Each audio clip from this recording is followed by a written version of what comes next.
In about half an hour's time, as we've mentioned, President Cyril Ramaphosa will be signing the NHI Bill into law. For more on this, we cross to our colleague, Natasha Phiri, who's standing by for us at the Union Buildings where the signing will be taking place. A very good afternoon, Natasha. So I hope you've got a guest with you. Tell us what's happening where you are. Definitely, Nompu. I'm now joined by Dr. Cedric Sihlangu. He is the South African Medical Association Trade Union General Secretary, but he's also a CEC member of Consultation. Remember, Consultation actually lauded the NHI Bill. Let's just take this conversation to him. Of course, you can see our various dignitaries are here with amongst us or within our midst, and our various ministers are actually making their way to this signing ceremony. Mr. Sihlangu, thank you so much for joining us on SABC News. I think first and foremost, we've been hearing people saying that they're not happy with the current or the bill in its current form. Perhaps if you'll just tell us, what are the compelling issues of the bill in its current form? Thank you very much. Well, firstly, this is a historic event. This is a monumentous bill that is being passed into law today. It's a watershed moment. Now, what you'll find is, of course, the bill represents something that speaks to equality, everyone. We're dealing our way today with the health apartheid that we've been practicing in South Africa for the longest of time. But of course, the privileged, those who are middle class and so forth, will find this to be uneasy, because it then represents, they speak against it in preservation of privilege. Hence, you see the noise that is coming out to say, no, we can't have this NHI, we're not happy with it in its current form. So particularly, what is the bone of contention is what is at the heartbeat of the NHI, which is Section 33, really, which speaks to how the fund will work when fully implemented, where it reduces medical schemes to the periphery, really, where they'll only cover small things like aesthetics, like your nose jobs, something that is really not fundamental to healthcare per se, because the bulk of services will then be provided for through the fund. And the biggest beneficiaries of the current model are not happy with that, because it seems to represent something that they will lose their current profit margins, and they'll actually become a non-entity when the bill is fully implemented. And as a result, they are actually pushing back quite substantially. Cedric, also talk to us about the impact of the NHI being signed in its current form, how it speaks to the health workforce and medical health practitioners. Others have, threatened to leave the country, actually. Well, first, let's start with the notion of leaving the country. Our people were in this country for many years. They stayed and they fought apartheid until we defeated it. Now, we represent doctors. I don't know of a single doctor organization that has said doctors are going to leave the country. It's capital that gives that narrative to conjure up some form of fear-mongering. Our people are prepared to stay in South Africa and fight for improvement and betterment of healthcare for everyone, for the poor, the marginalized, for those without a voice. Remember, today, the discourse is dominated by the people who have a voice, the middle class.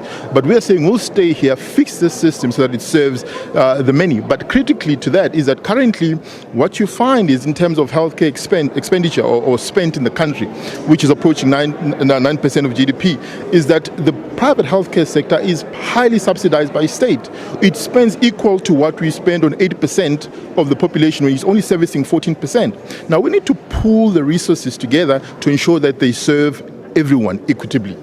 You look on social media, people are really worried about the funding model. Some are saying that will South Africans be taxed more? Please talk to us more about this. Of course there will be taxes, because for government to raise funds, it has to do it through taxes.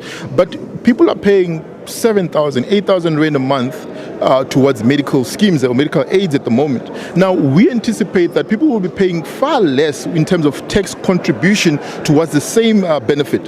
What that means is there will be no more co-payments and all these things that by mid-year, your medical aid is exhausted and yet you're paying 7,000 rand every month. So we need a much better, effective way of funding healthcare and for the benefit of everybody.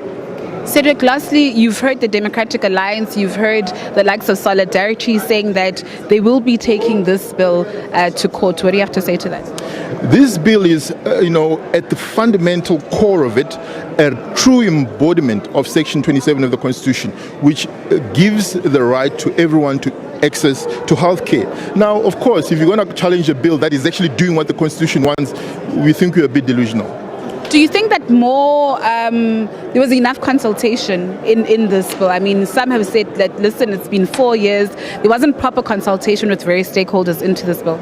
I don't think it's been 4 years. Remember, the discourse, the NHI dialogue and debate has been going on for over 20 years. But in terms of the makeup of this bill, there's been more than 8 years of actual engagement and consultation. If you look at how many organizations have been consulted and how many organizations are against the bill, it's the minority.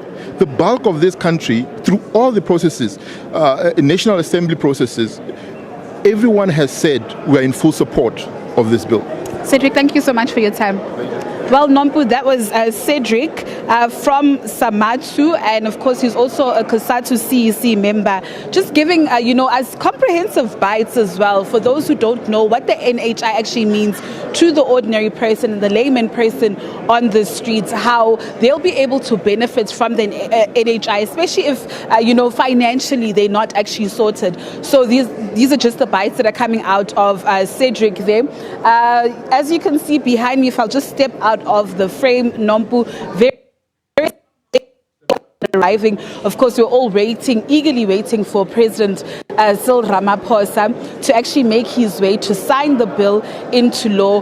Thereafter, just a reminder to our viewers, the Health Minister, Dr. Joe Phaahla, will be engaging members of the media, also around contentious issues that we also have, some questions that we need answering to, especially around the funding. I mean, Cedric has actually explained, how it will be funded, but just actually to hear from the government's point of view. You have various stakeholders in the health profession, various notable doctors that are also here. So I do implore our viewers to stay tuned to SABC News. In 20 minutes, the president will be signing that bill into law. With that said, it's back to you in studio. All right, Natasha, thank you so much for that. Natasha Phiri giving us the lowdown there from the Union Buildings. We'll have more on the NHI bill after a short break.